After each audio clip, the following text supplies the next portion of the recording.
Hai guys, aku di kelas ujian. Aku di kelas masih kosong tapi bareng anak PP lain. Ada Lija, Meta, Rolek.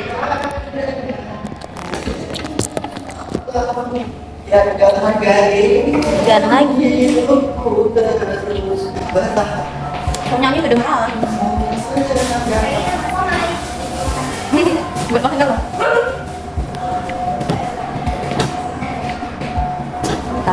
Udah di halaman 213. Oke. Kita baca ya.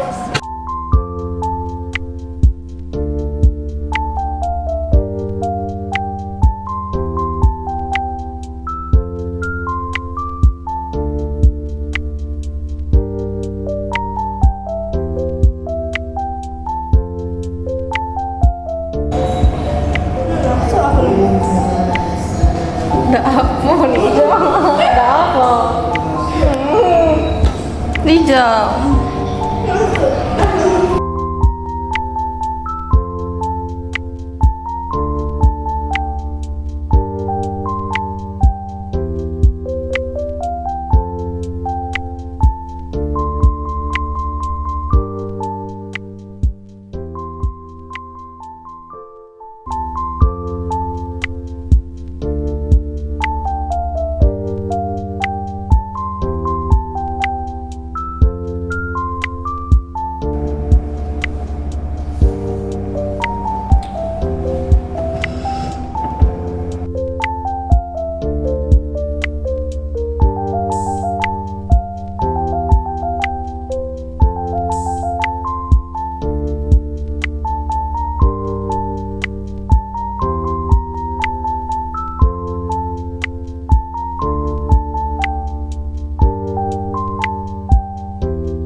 Sama-sama biru lagi mah, sama biru.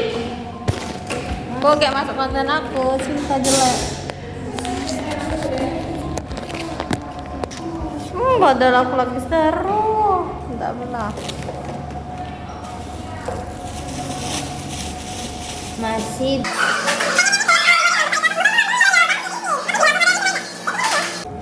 kita sampai di halaman 2. Udah.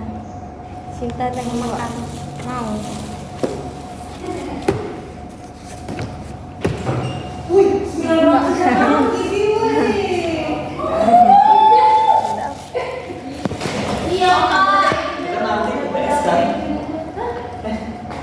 Kami yang salah 5. Tetapi kasih ya. Tapi kan udah dua mereka daring, tidak kuliah. Tolong dijaga kebersihannya, jadilah SDM yang berkualitas.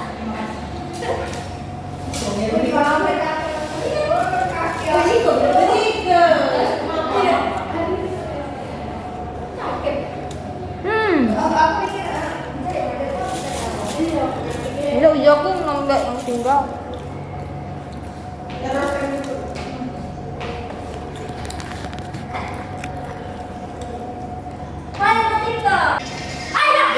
Begitu anjay.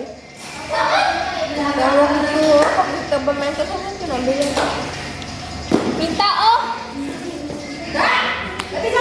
Dah, sudah 17 menit di sini. Dadah.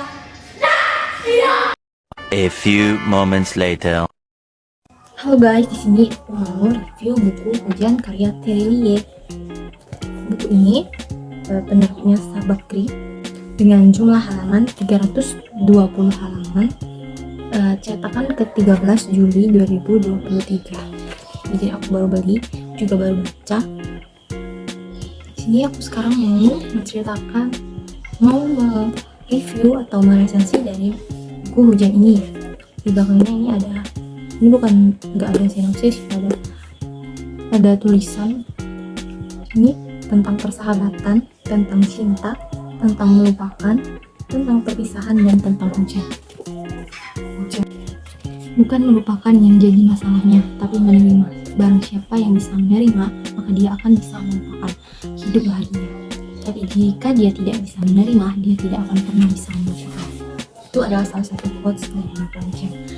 Di sini aku akan menceritakan sinopsis dari novel ujian karya Terelie. Novel ini menceritakan di kejadian di tahun 2042, di mana di tahun itu ada seorang perempuan yang bernama Lail. Pada suatu hari, Lail dan ibunya menuju ke sekolah baru Lail. Lail dan ibunya hendak pergi ke sekolah baru Lail. Mereka menuju ke sekolah dengan menggunakan kereta bawah tanah. Nah, kan tetapi hal buruk terjadi. Lail pada saat kereta itu berjalan menuju sekolah Lail, terjadilah gunung meletus yang sangat dahsyat. Kereta berhenti, semua lampu padam dan semua orang mengalami luka. Lail selamat. Lail dan ibunya masih sadar, dan beberapa saat ada petugas yang menyelamatkan mereka berdua. Petugas mengajak mereka untuk keluar menuju ke atas atau ke tanah atas, meninggalkan kereta bawah tanah dan orang-orang yang tidak bisa diselamatkan lagi. Nah, di depan Lail ada seorang laki-laki juga yang selamat. Dia orang pertama yang menuju naik tangga bersama petugas. Lalu Lail yang kedua.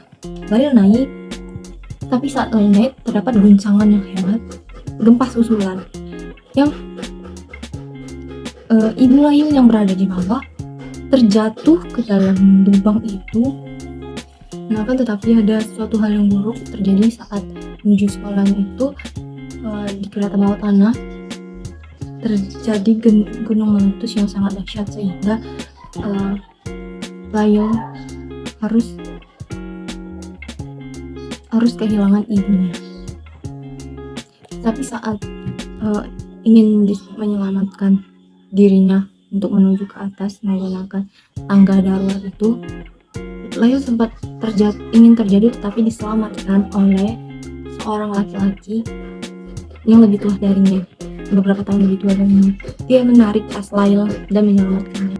Laki-laki itu bernama Esok atau Soke Bahtera. Nah, setelah kejadian itu, Esok dan Lail selalu bersama. Lail kehilangan ibunya yang tertimbun di bawah tanah. Esok kehilangan kakak-kakaknya yang juga tidak bisa diselamatkan dari kereta bawah tanah itu. Peristiwa itulah Esok dan Lail semakin dekat layaknya kakak beradik. Mereka tinggal di pengungsian, mereka makan bersama, mereka berdua tinggal di pengungsian. Mereka kerap juga membantu petugas-petugas pengungsian, sehingga membuat banyak orang menyukai dan mengenal mereka. Nah, tak lama kemudian pemerintah mengumumkan bahwa pengungsian ini akan segera ditutup. Nah, hal inilah yang memisahkan Esok dan Lail. Setelah itu Lail pindah atau tinggal di panti sosial, sedangkan Esok karena Esok anak yang pintar dan cerdas, dia diangkat oleh wali kota dan dia menjadi anak angkat wali kota. selama tinggal di panti sosial, Layl memiliki sahabat yang bernama Mariam. Teman sekamarnya itu yang ceria, lucu, dan penuh semangat. Meskipun esok tidak bersamanya, mereka telah menentukan jadwal pertemuan untuk setiap bulannya. Pertemuan ini pun menjadi momen yang selalu ditunggu-tunggu oleh Layl. Pada awalnya, pertemuan Esok dan Layl ini berjalan dengan lancar. Mereka menceritakan kehidupannya masing-masing. Esok jadi keluarga wali kota dan Layl yang menceritakan kehidupannya di panti sosial. Tapi sayangnya pertemuan mereka harus berubah karena Esok memutuskan untuk pindah untuk berpendidikan di ibu kota. Hal ini membuat mereka hanya bisa bertemu setiap liburan semester. Layl berusaha menyibukkan diri bersama Mariam. Mereka bergabung menjadi relawan di sebuah organisasi dengan status sebagai relawan paling muda. Tak hanya yang termuda, mereka juga yang mengukir prestasi. Salah satunya kala itu mereka berdua ditempatkan pada sektor 2, di mana dua kota kembar yang terletak di hilir dan hulu memiliki jarak 50 km. Saat itu bendungan di hulu itu retak sehingga dikhawatirkan akan jebol dan menghancurkan dua kota tersebut. Akan tetapi aksi heroik dilakukan oleh Layl dan Mariam. Mereka bisa menyelamatkan dua kota tersebut. Mereka berlari di hujan dengan jarak 50 km dan mereka mendapat penghargaan. Lamban laun, Layl dan Esok menjadi jarang berkomunikasi dan hubungan keduanya pun menjadi renggang. Nah, singkat cerita, Esok terlibat dalam pembuatan kapal luar angkasa yang akan membawa penduduk bumi ke luar angkasa untuk menghindari bencana dahsyat yang akan menimpa bumi. Sayangnya tidak semua penduduk bumi bisa mendapatkan tiket untuk ikut ke luar angkasa menggunakan kapal luar angkasa tersebut, dan tiket tersebut dipilih secara acak. Dan Esok sendiri mendapatkan 2 tiket. Satu tiket karena Esok terlibat dalam pembuatan kapal luar angkasa tersebut. Satu tiketnya lagi dia dapat dari perolehan acak seluruh manusia yang ada di bumi ini. Jadi Esok memiliki 2 tiket. Suatu hari ayah angkatnya ini meminta Esok untuk memberikan 1 tiket kepada anaknya, putrinya, yaitu Claudia. Nah, hal inilah yang menimbulkan kesalahpahaman antara Esok dan Layl. Cukup dewasa untuk memahami bahwa ia memiliki perasaan kepada Esok. Namun di sisi lain dia juga membutuhkan kepastian dari Esok atau Skelatera. Hal ini juga membuat Esok bingung. Akan tetapi sehari sebelum pengumuman meluncurnya kapal luar angkasa itu, Esok tidak ada kabar. Hal ini membuat Layl sangat kacau dan memilih untuk menuju ke ruangan modifikasi ingatan untuk melumpuhkan semua ingatan yang ada di kepalanya, termasuk kenangan bersama Esok. Ternyata pada hari itu Esok telah memberikan tiketnya kepada Claudia dan satu lainnya lagi kepada ibunya. Nah, ternyata di hari itu juga Esok tengah memindai kecerdasannya atau proses pemindahan data sehingga ia tidak perlu untuk ikut ke kapal luar angkasa itu, tapi dia tidak sempat memberikan kabar kepada Layl karena proses pemerolehan data itu cukup lama. Sayangnya proses pemindahan telah selesai dan Esok telah terlambat. Layl telah melakukan modifikasi ingatannya di rumah sakit itu. Maka Layl menemukan Esok. Apakah mereka tidak bersama? Bacalah buku jangan. Kelebihan dari buku ini, alur ceritanya tidak bertele-tele, ceritanya sesuai, banyak ilmu yang bisa kita dapat dari sini, banyak nilai-nilai kehidupan yang bisa kita ambil dari sini. Perjuangan Layl demi menggapai cita-citanya, perjuangan Esok, dan berbagai macam perkembangan teknologi juga ada di sini. Segala yang ada di novel ini terasa nyata sehingga kita terbawa di kehidupan di 2042, di mana di sana mobil bisa terbang. Imajinasinya itu menjadi hal menarik untuk membaca novel hujan. Kelemahannya di sini mungkin Layl diceritakan dengan kurang kuat karena dia memiliki keberanian karena adanya Mariam. Mungkin dapat dikatakan apabila tidak ada sosok Mariam, Layl bisa saja tidak berhasil mendapat dan mencapai titik keberhasilannya. Jadi kesimpulannya, novel hujan ini mengajarkan kita untuk pantang menyerah dan berusaha untuk menggapai cita-cita kita. Mungkin itu saja resensi atau review buku hujan kali ini. Jika ada salah dan kekurangan saya mohon maaf. Assalamualaikum warahmatullahi wabarakatuh.